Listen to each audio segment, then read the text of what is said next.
राधा जी की दो बहुएं हैं, बड़ी बहू नेहा और छोटी बहू पूजा। राधा जी की बड़ी बहू नेहा उनकी सहेली की बेटी है।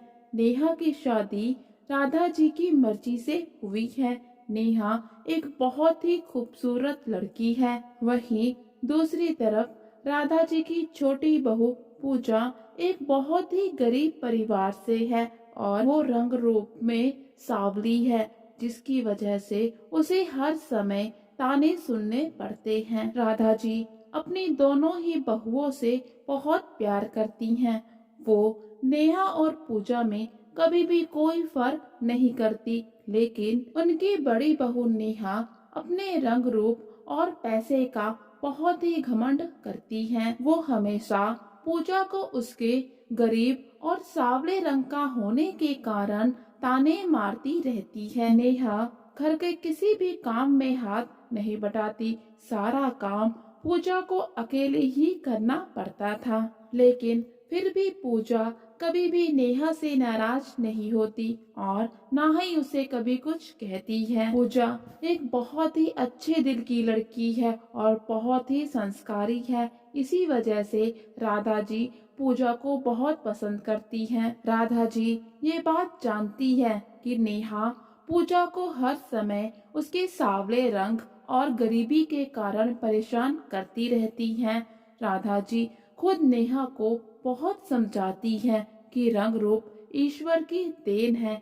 इंसान की असली पहचान बुरे समय में होती है। बुरे समय में जो भी हमारा साथ देता है वही हमारा अपना होता है, वही हमारा सबसे खूबसूरत और अमीर दोस्त माना जाता है। नेहा तुम ये बात को समझो और पूजा को उसके रंग रूप के लिए कोसना बंद करो। राधा जी आगे नेहा से कहती है, पूजा एक संस्कारी लड़की है और वो इस घर के लिए परफेक्ट बहू है। नेहा को राधा जी के मुंह से पूजा की तारीफ बिल्कुल भी अच्छी नहीं लगती। अब वो पूजा से और भी ज्यादा नफरत करने लगी है। और फिर कुछ ही दिनों के बाद राधा जी को अपने मायके जाना पड़ता है और वो पूजा और नेहा से कहती हैं कि मेरे जाने के बाद तुम घर को संभाल लेना और आपस में बिल्कुल भी झगड़ा ना करना, प्यार से रहना। और फिर राधा जी के जाने के बाद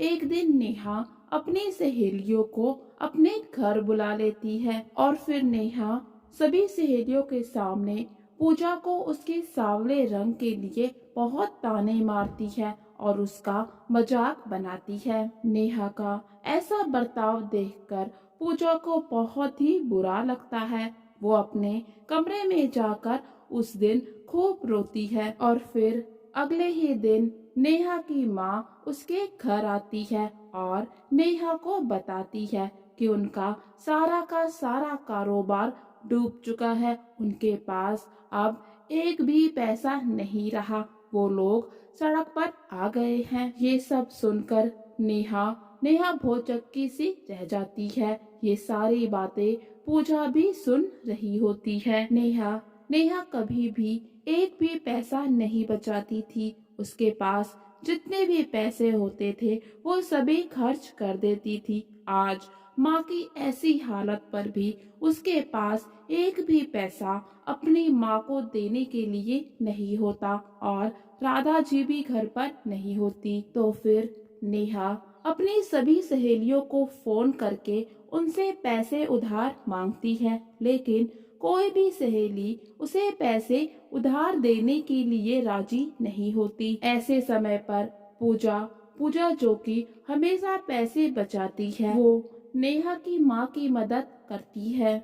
ये सब देखकर नेहा बहुत ही शर्मिंदा होती है। उसे याद आता है कि अभी एक दिन पहले ही अपनी सहेलियों के साथ उसने कैसे पूजा का मजाक बनाया था और आज वही पूजा उसकी मदद कर रही है। उसने उसकी माँ को बेघर होने से बचा लिया। फिर नेहा पूजा से कहती है कि वो उसे माफ कर दे, उसने हमेशा ही उसके काले रंग का मजाक बनाया है। नेहा को अपनी सासू माँ की कही हुई बातें भी याद आती है कि इंसान की असली पहचान बुरे समय में होती है। बुरे समय में ही पता चलता है कि कौन सा दोस्त कितना अमीर और खूबसूरत है। आज नेहा ने भी जाना कि उसकी देवरानी पूजा कितनी खूबसूरत और अमीर है। फिर उस दिन के बाद नेहा ने पूजा के रंग रूप और गरीबी का